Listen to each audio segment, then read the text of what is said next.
औज़ुबिल्लाहिमिनश्शैतानिर्रजीम बिस्मिल्लाहिर्रहमानिर्रहीम। तमाम देखने और सुनने वालों को अस्सलाम वालेकुम।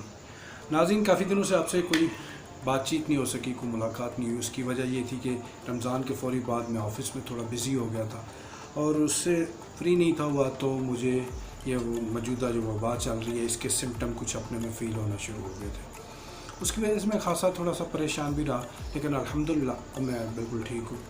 और उस दौरान बड़े सारे ऐसे वाक़यात भी हुए जिन पर बात हो सकती थी, लेकिन उसी वजह से फिर बात ना हो सकी। अब आपसे 2 दिन पहले तारक अज़ीज़ साहब की डेथ हो गई है।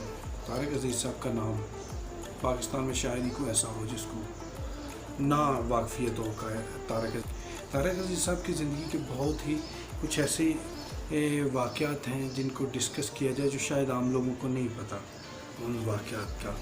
एक तो उनका सियासत में आना और सियासत को फिर छोड़ना, और उससे पहले वो जब स्टूडेंट लाइफ में लाहौर तक आए साहिवाल से, तो उसके लिए ना बड़े सारे मसाइल का सामना करना पड़ा। एक वाक़या मुझे बड़ी अच्छी तरह से याद है कि मैं उन्हीं के मुँह से सुना था। तो कहते हैं कि मैं एक दफ़ा स्टूडेंट लाइफ में ही किसी हॉस्टल में था, तो मुझे ना वहाँ से फ़ारिग होना पड़ा, मुझे निकाल दिया। तो मैं इतना बेयारो मददगार था यहाँ पे कि मुझे रात ही फुटपाथ पे एक जगह पे सोना पड़ी। और जब मैं फुटपाथ पे सो रहा था तो वो जगह कोई और 2 नशइयों की थी।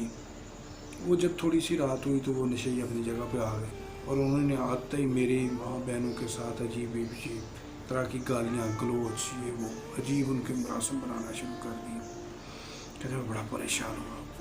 कहते मैंने उनको कहा यार अपनी जगह ले लो, ये जो तुम अजीब तरह की गाल गलोच कर रहे हो इससे मुझे माफ़ी दे दो, मुझे नहीं था पता कि ये आप लोगों की जगह। कहते हैं मैं उस रात बड़ा अपने में टूटा भी कि मतलब क्या ज़िंदगी है। लेकिन ये छोटी छोटी चीज़ें मिल मिला के आहर आपको आज के तारक अज़ीज़ नज़र आ रहे हैं जो अब दुनिया में नहीं है। उन्होंने नीलामगर किया, बड़ा ही ज़बरदस्त। वाहद एक ऐसा शो था, मुझे याद है कि अब के जो चरबा शोज़ हो रहे हैं उसी नीलामगर की टाइप पर, लेकिन नीलामगर एक वाहद ऐसा फैमिली शो था कि सारी की सारी फैमिली बिला हिचकिचाहट प्रोग्राम देखती थी। और जो अब ये शो उस नवीयत के उस टाइप के कर रहे हैं, ये घंटे 1.5 घंटे का 2 घंटे का शो, ये शायद 8 और 9 घंटे की रिकॉर्डिंग के बाद इतना शो निकालते हैं, इतनी लंबी रिकॉर्डिंग करते हैं। इसके लिए जो ऑडियंस आए होते हैं उनकी बस अल्लाह ही हाफ़िज़ हो जाता है बैठ के। लेकिन मैंने 2, 3, 4 शोज़ मुझे तारक अज़ीज़ साहब के खुद जाकर देखने का इत्तेफाक हुआ। तो जितनी रिकॉर्डिंग आप टीवी पे देखते थे उतनी ही रिकॉर्डिंग वहाँ पे होती थी। शायद कोई थोड़ा बहुत 19-20 होता हो, लेकिन बहुत ज़्यादा नहीं। 1 टेक में सारे का सारा प्रोग्राम करते थे, कोई कट कोई शूट नहीं, इस तरह का होता था। लफ्ज़ों की अदायगी के बादशाह थे, अल्फाज के वो बेताज बादशाह थे, अदायगी उन पे ख़त्म थी। शायर बहुत अच्छे थे, लेकिन वो कहते हैं ना कि एक आध ही शेर या एक आध गज़ल ही अच्छे शायरों के हिस्से में आती है आम तौर पर। लेकिन बड़े बड़े ऐसे शुरा शायर गुजरे हैं जिनकी बड़ी पूरे दीवान, अब मैं कहने पे आऊँगा तो अल्लामा इकबाल, गालिब, बड़े नाम ऐसे जिनको कहा जा सकता है। लेकिन मौजूद दौर हाज़िर के तारक अज़ीज़ का एक शेर शायद मेरा ख्याल है हर अदब से लगाव रखने वाले बंदे को वो याद होगा, सुना होगा। हम इतने स्याह नसीब हैं तारिक, खोले जो दुकानें कफ़न तो लोग मरना छोड़ दें। ये उनका ये वो शेर था कि मतलब ब्लॉकबस्टर, ज़बरदस्त। ऐसे एक शेर नहीं, तारक अज़ीज़ साहब की सारी शायरी एक साइड पे और ये एक शेर एक साइड पे, बड़ा ही कमाल का था। तारक अज़ीज़ साहब ने नीलामगर में अब ये सियासत में क्यों आए, उसकी एक ख़ास वजह थी। इनका शो चलता था नीलामगर, तो वो अचानक बंद हो गया। उसके बंद होने की वजह ये थी कि इन्होंने एक क्वेश्चन उसमें ऐसा पूछा था कि मैं वो फैमिली का नाम नहीं लूँगा, वो सियासत की फैमिली थी, उनके मुतल्लिक़ वो क्वेश्चन था और बड़ी स्ट्रॉन्ग फैमिली थी। उन्होंने अपने शो में पूछा था कि कौन सा وہ سیاستدان ہے، مجھے اب ایگزیکٹ یاد نہیں اس کی وائڈی، لیکن وہ تھا کہ دنیا میں سب سے بڑا فارم ہاؤس کس کا ہے، تو حال میں کوئی جواب نہیں تھا دے سکا، تو پھر یہ جواب انہوں نے خود ہی دیا تھا کہ دنیا میں اس وقت سب سے بڑا فارم ہاؤس فلاں سیاسی ہماری فیملی کا ہے، وہ موجودہ کرنٹ سیاسی فیملی رول کر رہی تھی۔ یہ پیپل پارٹی کے زرداری اور یہ نواز شریف کی نہیں ہے، یہ دونوں فیملیز نہیں تھی، وہ تیسری فیملی تھی، اور لاہور کراچی کی بھی نہیں تھی، وہ کسی اور سٹی کی تھی، ان کے بارے میں کہا تھا۔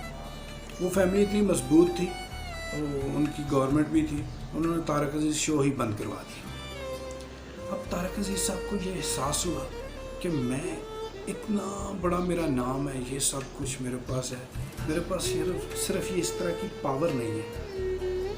یہ پاور گیم کے لیے انہوں نے پھر وہ سیاست شروع کی، انہوں نے سوچا کہ مجھے سیاست میں آنا چاہیے تاکہ ان لوگوں کا مقابلہ بھی کیا جا سکے۔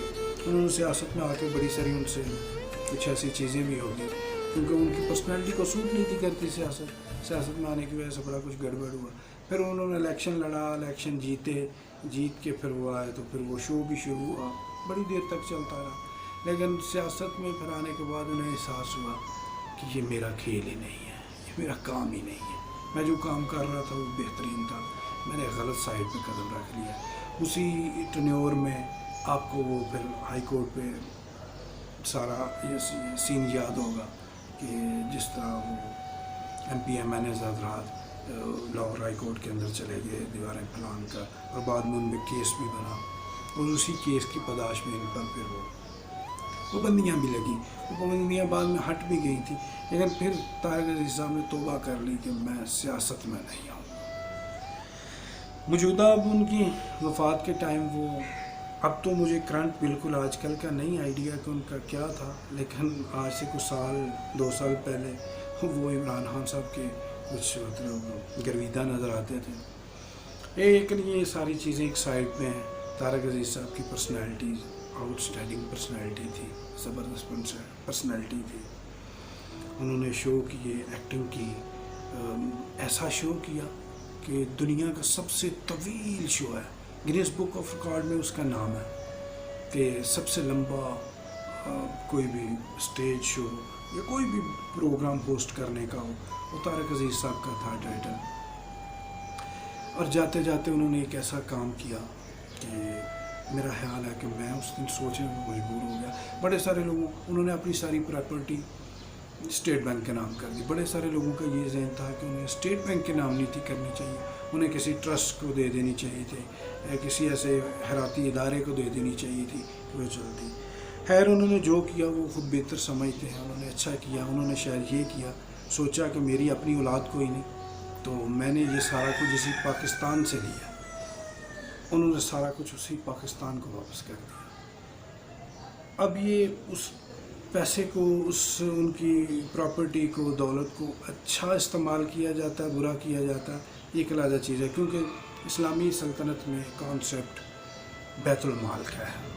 یہ خیراتی ادارے اور اکیلے انڈیویجول اس طرح کی چیزیں اسلامک ورلڈ میں بہت کم دیکھنے کو ملتی ہیں، کیونکہ اسلامک ورلڈ میں اسٹیٹ کام کرتی ہے، اسٹیٹ کے پاس بیت المال ہوتا ہے، وہ لوگوں کی ہیلتھ کا، لوگوں کی سیکیورٹی کا، باقی روزگار کا، ہر چیز کا اسٹیٹ خیال رکھتی ہے۔ اسی وجہ سے شاید انہوں نے پاکستان کے اسٹیٹ بینک کے حوالے کر دیا کہ میں نے پاکستان سے کمایا۔ اسی کے لیے اس سے مجھے ایک چھوٹا سا واقعہ یاد آ گیا کہ شاید بڑے لوگ اسی طرح کے فیصلے کرتے ہیں۔ جب اسکندر اعظم مرنے لگا تو اس نے 3 اپنی وصیتیں کی ہیں اپنے لوگوں کو۔ جب وہ بہت زیادہ علیل ہوا تو دنیا کے بہترین طبیب اس کے علاج کے لیے آئے۔ اس کی پہلی وصیت یہ تھی کہ جب میں مر جاؤں تو میرا جنازہ کوئی اور نہ اٹھائے، صرف یہ طبیب اٹھائیں جو میرا علاج کر رہے تھے۔ دوسرا، جب میں مر جاؤں تو میرا جنازہ جن رستوں سے گزارا جائے، ساری کی ساری دولت جو میں نے اکٹھی کی ہے پوری دنیا فتح کرنے کے لیے، ان رستوں پہ وہ دولت بچھا دی جائے جن رستوں سے میرا جنازہ گزرا۔ اور تیسری اور آخری میری وصیت یہ ہے کہ جب میں مر جاؤں تو میرے دونوں ہاتھ، لوگ تو کہتے ہیں باہر ہوں، جو میں نے پڑھا ہے وہ صرف کفن سے باہر نہیں تھے، انہوں نے کہا تھا کہ میرے دونوں ہاتھ جس میں 4 پائی پر یا جس چیز پر ہوں उससे मेरे बाहर लटका दिए जाए, ताकि जब मेरा जनाजा चल रहा हो तो लोगों को मेरे हाथ हिलते नज़र आए, लोगों को नज़र आए मेरे हाथ। इस पर चूँकि वो वक़्त का बादशाह था और इतना मजबूत बादशाह, वसीयत पे तो अमल होना ही होना था। डरते डरते उसके सबसे ज़्यादा करीबी मशीर ने पूछा, हजूर आपकी बातें जो वसीयत आपने की है बिल्कुल मनवन पूरी होगी, लेकिन आप ये बता दें कि ये आपके वसीयत करने की वजह क्या थी, इन तीनों का मकसद क्या है, 3 वसीयतों का। उसने कहा कि मैंने पूरी दुनिया फतह की है, मेरे पास दुनिया का सबसे बेहतरीन तबीब है। मैंने पहली जो वसीयत की है कि मेरी लाश मेरे तबीब ही उठाएं। उसकी वजह यह है कि दुनिया देखे मेरे पास सबसे बेहतरीन तबीब होने के बावजूद ये तबीब मेरी जान नहीं बचा सके, ये मुझको जानबार नहीं कर सके, ये जितना बनूं ज़िंदगी इनके हाथ में नहीं है, इसीलिए मेरी लाश को सिर्फ ये उठाएं, लोगों को नज़र आए। दूसरी मेरी वसीयत है कि उस रास्ते पर वो सारी की सारी दौलत बिछा दी जाए। उसकी वजह यह है कि लोगों को नज़र आए मैंने दुनिया सारी फतह की है, इस दुनिया का सारी का माल दौलत ख़जाने मेरे पास है, लेकिन ये मेरी जान नहीं बचा सके। आखिर एक न एक दिन मुझे मरना था और ये सब कुछ यहाँ पर रह गया, मैं जानवर ना हो सका। तीसरी मेरी वसीयत ये है कि मेरे हाथ लटकते छोड़े जाएं, लोगों को हिलते नज़र आए, वो इसलिए कि दुनिया देखे कि मैंने सारी दुनिया फतह की, सब कुछ मेरी दस्तरस में था, लेकिन मेरे जाते हुए हाथ खाली थे, मेरे हाथों में कुछ नहीं था, मैं दुनिया से कोई चीज़ नहीं लेके जा सका। तारक अजीज़ साहब की भी ये वसीयत कि मेरा सब कुछ स्टेट बैंक के नाम कर दिया जाए, मुझे शायद कुछ उसी से मिलती जुलती लगती है। इतना नाम कमाया, ज़ाहिर इतना नाम कमाया तो माल भी काफ़ी कमाया होगा, जाते हुए सारा कुछ गवर्नमेंट को दे दिया और ये मैसेज दिया एक्सक्यूज़ मी, और ये मैसेज दे दिया कि मैं साथ कुछ नहीं लेके जा रहा, मैंने जो कुछ कमाया इधर के जाने हैं तो उनके अमाल जाने हैं अच्छे बुरे। तारक अजीज़ साहब को हम इन्हीं अच्छे अल्फाज के साथ ट्रिब्यूट पेश कर सकते थे। एक अच्छी पर्सनैलिटी है, एक अच्छे इंसान, उनके करीबी हैं, उनको पता है कि अच्छे इंसान थे। अल्लाह ताला उनको जवार रहमत में जगह नसीब फरमाए, और हम बस टाइम है समझने की अता करें कि हमारा इसका मकसद क्या है, हमारी तहलीक का मकसद क्या है। अगर वीडियो अच्छी लगे तो इसको सब्सक्राइब ज़रूर कीजिएगा, लाइक भी कीजिएगा। सब्सक्राइब इसलिए कीजिएगा कि जो मैं चाहता हूँ आप तक पहुँचे, वो आप तक पहुँच सके। इसी के साथ इजाज़त दीजिए, अल्लाह हाफिज़।